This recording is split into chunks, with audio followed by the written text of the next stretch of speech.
Le grand peintre Van Gogh n'aurait jamais imaginé voyager en 2020. Il est venu au célèbre musée d'Orsay, et il a vu que sa peinture, autrefois ridiculisée, était désormais aimée par tant de gens. Il ne pouvait s'empêcher de verser des larmes d'émotion. La dernière fois que j'ai pleuré comme ça quand le nombre de likes a dépassé les 1000. L'histoire commence avec ce narrateur. Il raconte la vie de Van Gogh. Van Gogh est devenu un dieu, mais de son vivant, il ne pouvait même pas vendre ses peintures. Même s'il vendait tout son argent, il ne pourrait pas s'acheter un canapé. Le docteur Mistry et sa jeune assistante, Amy, en écoutant les explications, en regardant les peintures de Van Gogh, ils ont soudain réalisé qu'il y avait un monstre dans la fenêtre de la chapelle d'Orville. Après avoir demandé au narrateur quand la peinture avait été réalisée, le docteur et Amy ont pris une machine à voyager dans le temps et sont retournés en 1890. En se basant sur la peinture de Van Gogh d'un café en plein air la nuit, ils ont rapidement trouvé l'endroit. Le docteur a demandé au serveur s'il connaissait le grand peintre Van Gogh. Le serveur ne dit rien mais rit. En quelques instants, Van Gogh est mis à la porte. Il voulait échanger ses tableaux contre un verre de vin, mais le gérant a refusé. Le commerçant n'aurait jamais pu imaginer, dans une centaine d'années,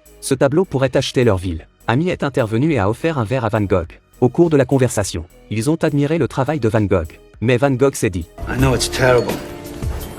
It's the best I can do. » C'est alors qu'un cri retentit dans la ruelle. Une jeune fille est morte dans la rue. Le médecin s'est précipité pour voir ce qui s'était passé. La mère de la jeune fille est apparue et a essayé de les chasser. Elle en a voulu à Van Gogh.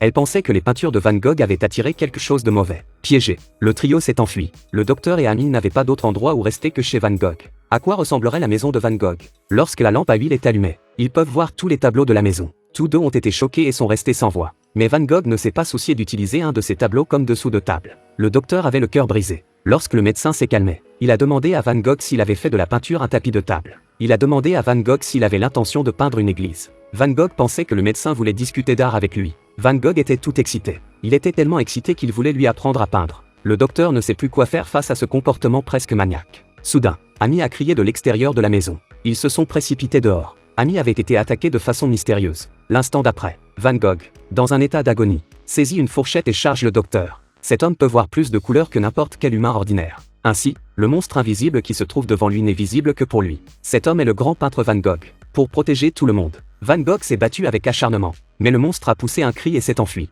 Le médecin demande à Van Gogh de faire un dessin du monstre. Van Gogh a peint sur l'un des tableaux les plus célèbres du monde. Il s'en est servi comme d'une planche à dessin. Le médecin avait le cœur brisé. Il voulait utiliser la haute technologie pour identifier l'espèce du monstre dans le tableau. Mais Van Gogh était un maître de l'impressionnisme. Tout ce qui est ressorti, c'est un perroquet ou un ours. Le lendemain, alors qu'il se rend chez Van Gogh, le médecin tourne le coin de la rue et aperçoit le monstre. Le scanner révèle qu'il s'agit d'une créature brutale venue d'une autre planète. Elle chasse d'autres créatures pour vivre. Il parcourt l'univers, mais jamais seul. Celui qui se trouve sur Terre doit être seul, parce que les humains ne sont pas sur leur liste. Le docteur retourne à la maison de Van Gogh. Tôt le matin, Amy avait une surprise pour Van Gogh. Une cour pleine de tournesols. Mais Van Gogh a dit que les tournesols étaient trop compliqués. Vous pourrez les peindre, lui dit le médecin. Selon la chronologie, Van Gogh est censé peindre l'église et le monstre apparaîtra dans la fenêtre de l'église. Le docteur mentionne en passant que lorsque le monstre sera détruit, ils sortiront d'ici. Cette remarque désinvolte a causé une grande souffrance à Van Gogh. Pour la première fois de sa vie, il est compris par quelqu'un qui l'a toujours rejeté. Mais ces deux-là ne tarderont pas à disparaître à leur tour.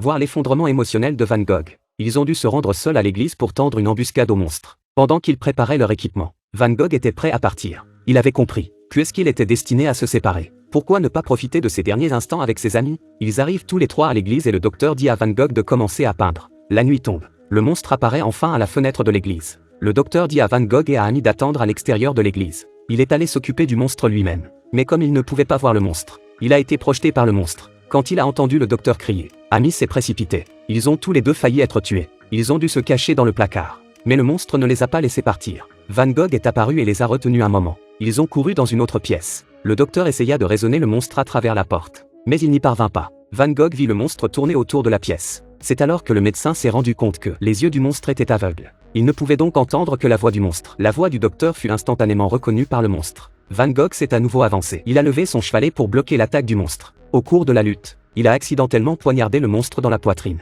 Voyant le monstre agoniser, le docteur Van Gogh est allé le voir. Le monstre répétait sans cesse une phrase. Il disait « I'm afraid.